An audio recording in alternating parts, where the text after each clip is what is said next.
How's it going, guys? My name is Aaron Carter, and today I'll be presenting the topic of emotional intelligence, which is a very broad topic. Lots of different researchers have done their own studies and reports, but today I'm really only going to highlight the most specific and relevant information about the topic. So emotional intelligence originated in 1960 when it was accidentally talked about in psychiatry and literary criticism, but wasn't more formally brought into academia until 1990 when psychiatry experts John D. Mayer, David R. Caruso, and Peter Savoy all published a report called Emotional Intelligence, which laid the groundwork and framework for the idea. Emotional intelligence, like I said, comes in the gray area because it deals with emotional and social skills, so there really is no black and white, and that's the reason that there's so many definitions. But I think these three do a great job together, describing what it means and what it really entails. The next part of my presentation will discuss the three most popular theories related to emotional intelligence. Like I said, there's a lot out there from a lot of different researchers, but these three have gained the most popularity. They have the most insight, and whereas they are very similar, there are some different aspects in each. The first is going to be the Mayer-Savoy-Caruso Emotional Intelligence Act, where they grade people on 4 different scales: perceiving emotions, facilitating thought, understanding emotions, and managing emotions. And this test uses everyday scenarios to test how people respond to social tasks, to facial expressions, and how they solve emotional problems. This test can detect if someone is trying to act fake good, and it really just tells where people are on the emotional intelligence scale. It's graded on a very specific rubric, as you can see here. Each of the 4 categories I discussed previously have 2 tasks that give you an average score. Together, they give you the experiential area score and the strategic area score, and then together that gives you your MSCEIT score. This test is ideal for situations where people are, like I said, who are trying to act fake good. And on this slide, you will see the below average, average, and above average percentile for MSCEIT scores in American adults. And the bottom chart dives into deeper where you would fall on the MSCEIT scale according to standard deviation. And that ranges from mentally inadequate to exceptionally gifted. On this slide, you will see on the chart on the left, these are average emotional intelligence scores by industry, a couple of big industries, and on the right you will see average annual income increase with every 1 point increase in emotional intelligence. So it's very relevant in business and employment today. The next theory I want to talk about is Daniel Goleman, New York Times authors an EI-based theory of performance, where Daniel Goleman scales people on 4 capabilities, as you can see right here. He describes it as emotional competence is a learned capability based on emotional intelligence that results in an outstanding performance of work. He looks at it more through an employer work kind of way. The last and final theory is Reuven Bar-On's model of emotional and social science, where Reuven uses 5 scales of measurements.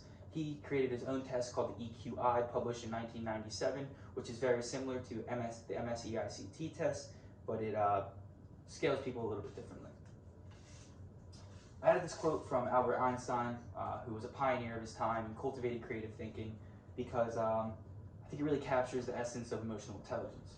Insanity is doing the same thing over and over again and expecting different results. And when we're talking about emotional and social skills, it's important that you identify the problems that you have in your life and what you need to change. And it's important to initiate change.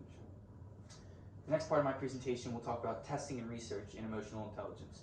Due to the fact that the first couple slides and the founding fathers of it were kind of relevant to the late 90s and the early 2000s, but a lot has been discovered since then.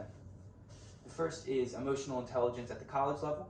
Students must be able to understand and manage their emotions to succeed at school, especially in college, the time of transition when you're living on your own. It's hard to deal with your emotions. Carolyn McCann has a PhD in psychology at University of Sydney. She says, it's not enough to be smart and hardworking. Students must also be able to understand and manage their emotions. Students with higher emotional intelligence scores statistically score higher than students with lower EI scores on tests and in courses. The next research I want to talk about is emotional intelligence in adolescence. Adolescence is a period of heightened emotionality. If adolescents cannot perceive and understand, regulate, and function with their emotions, it will leave undeniable marks on their behavior and personality. This includes self-perception and self-esteem, which is kind of a hard topic for kids to grasp. Emotional intelligence and problem behavior have direct correlation. Things along the lines of alcohol, tobacco, and marijuana all have a direct impact on a person's emotional intelligence, as well as bullying and violence, which we've seen the emergence of in the past 5 to 10 years with fake personas and social media, which really started to cause problems. This slide shows 6 of the 100% tested and approved characteristics that are involved in emotional intelligence. And they often involve a lot of topics that people have problems with, like stress management, anger management, procrastination, social skills, relationships. But through and through, all the different theories out there, you know, if you look through, you're going to see a lot of these things are similar in all of them. They really just deal with social responsibility, emotions, managing emotions, and relationships. Next slide is a quote from Daniel Goleman.